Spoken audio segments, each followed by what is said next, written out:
Hi there. This video is kind of a bit of like a back to basics sort of thing.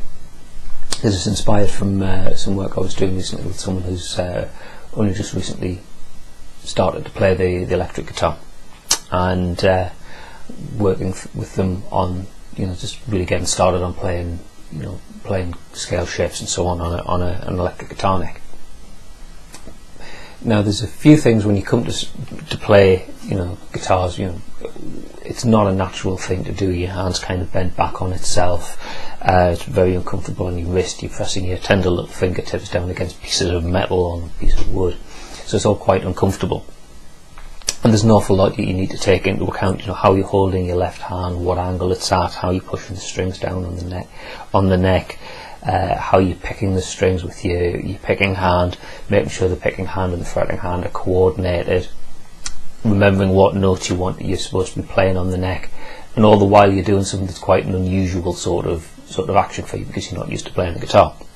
So the way I tend to work when I'm teaching something like this is concentrate on getting the things right which are harder to correct in the long term.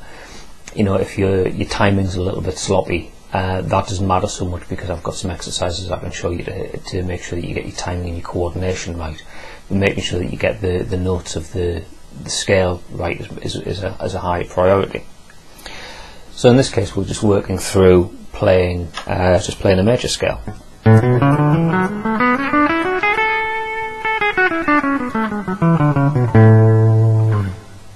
Something like that.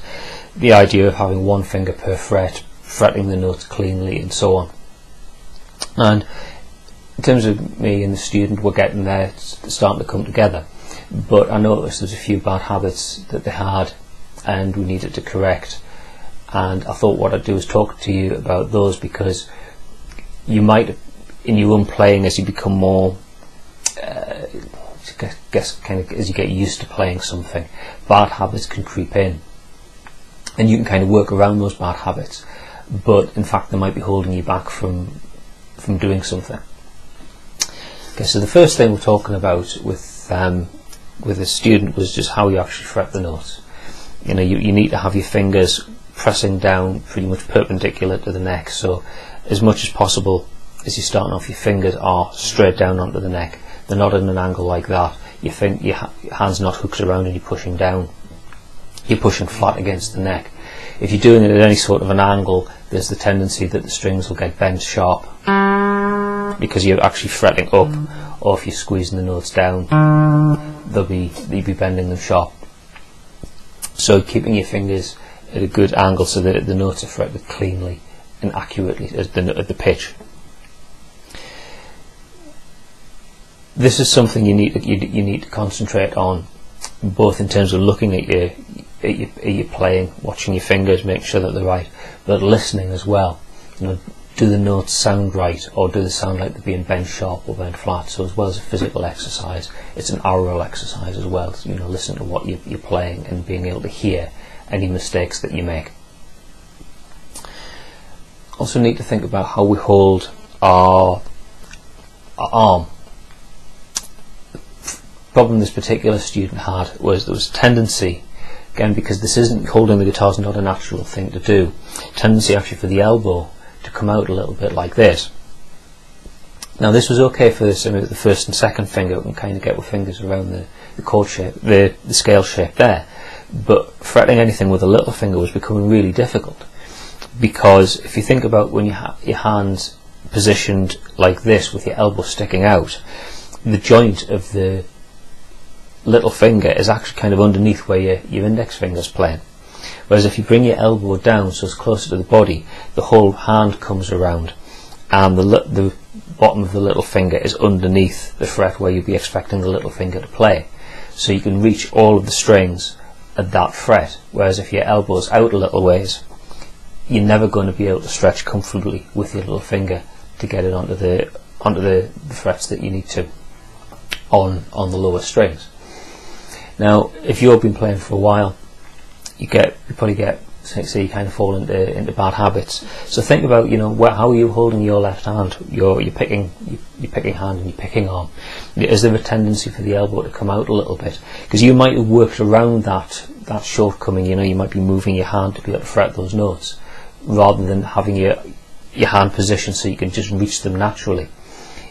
And if you're playing with some kind of workaround, then that might actually be holding you back, and that's the most dexterous you can be, because you're actually playing with a little bit of a handicap that your hand's not in the right place. If you bring your elbow in, get your fingers in the right place, you're not having to put effort into doing a workaround. You can put the effort into playing, and you can possibly play faster, more dexterous than you are now. So think about that. Think about where your elbow's positioned, where your fingers are in position to the frets. What you should be looking for is each finger is kind of lined up with the fret that we would play if you're playing in terms of one finger per fret type of approach, rather than being angled around your hands like that. Okay. Also, in terms of where your thumb is positioned on the neck, now lots of different guitarists have different preferences for where they put the thumb. Some guitarists are predominantly a thumb over the top of the neck player. Some guitarists are thumbs generally down the middle of the back of the neck, kind of running parallel to where the truss rod is down the middle of the guitar neck. Now, I don't particularly preach that there's a right way or a wrong way for this, because there's so much personal preference with this. What feels comfortable for you. I generally play with my thumb kind of around the middle to the top half of the neck behind, but then I will bring my thumb over the top because I do a lot of string bending. Rule of, if you excuse the pun, the rule of thumb though is, if you look at the back of the neck, if you imagine a line down the middle of the back of the neck, you shouldn't be going below that. You shouldn't be bringing your thumb down this half of the neck behind. It should be in the top half if you're playing behind.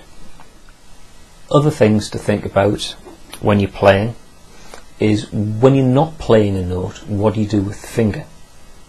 Okay, so what happened with this particular student I was working with, we're playing a major scale,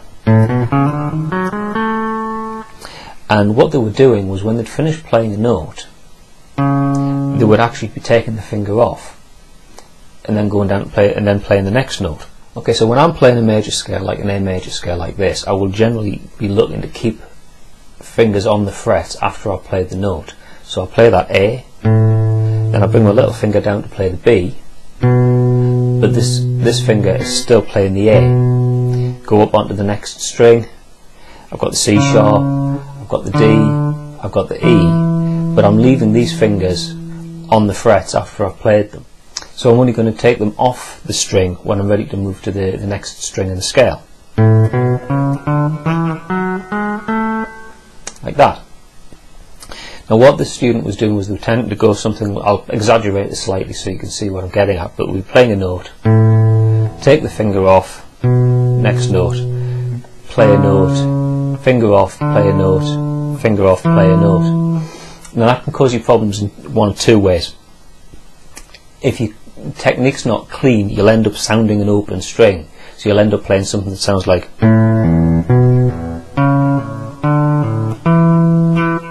yeah, because you're catching an open string between the fretted notes.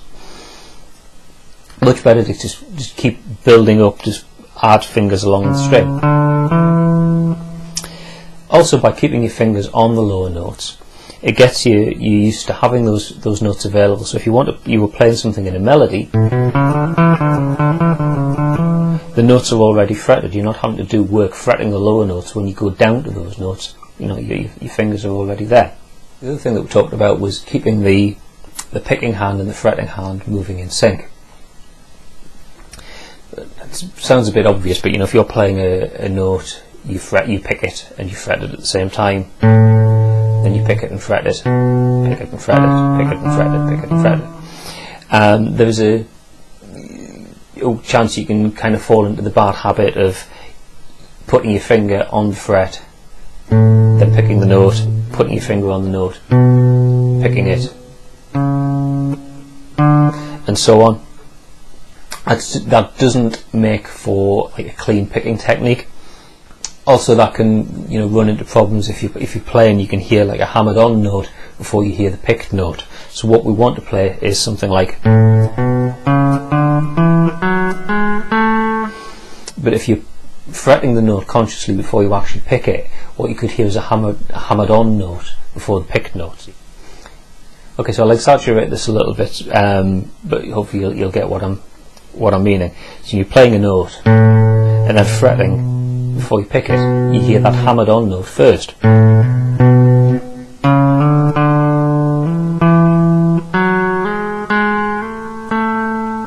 that just sounds wrong. What you should be doing is bringing your fretting finger down onto the note at the same time that you pick it.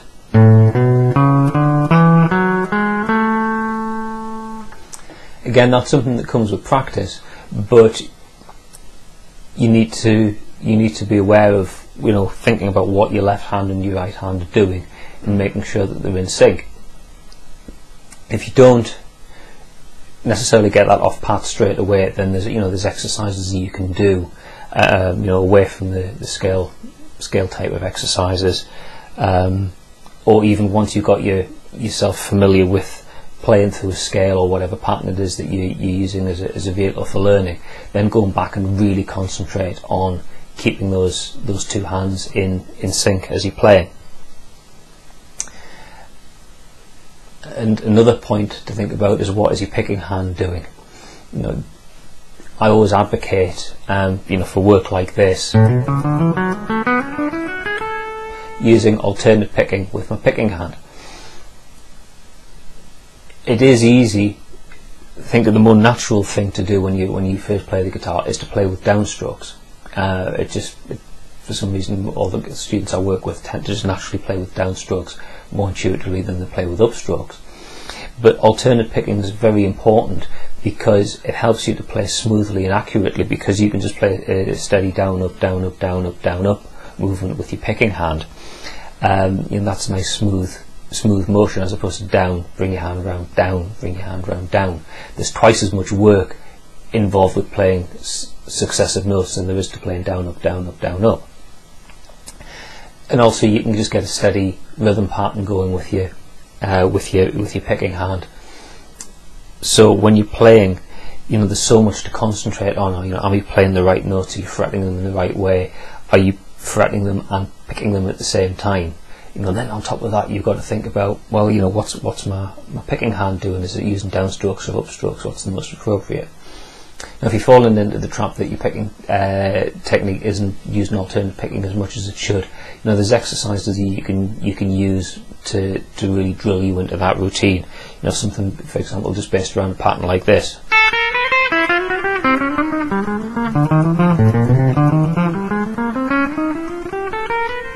Now, I've got a video on that, so I'll stick a link to it in the information section on YouTube. But there's exercises you can do away from like scale boxes and other patterns, just to concentrate on getting your left hand and your right hand coordination right, and getting your alternate picking sorted.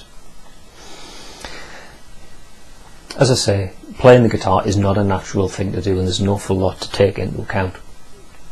But you need to think about all the things that you do. Have you developed bad habits or little workarounds to shortcomings?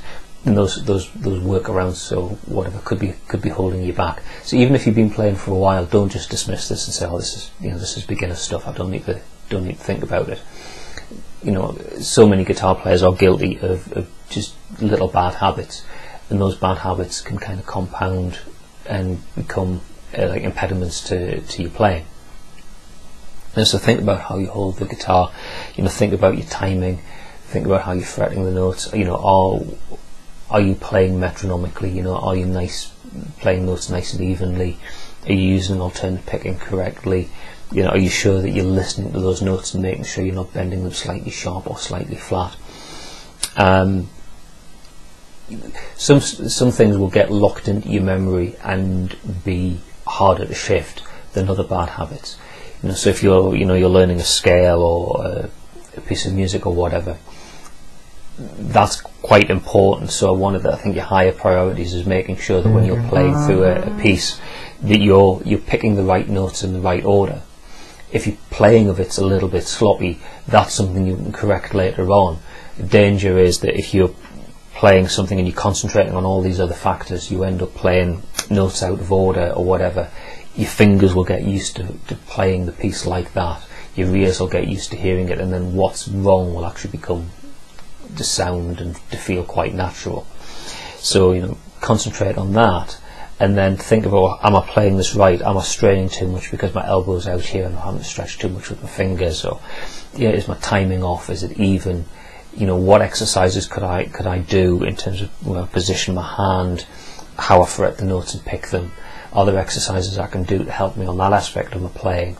Or do I need to really concentrate on when I'm playing the piece through, having got the fundamentals right?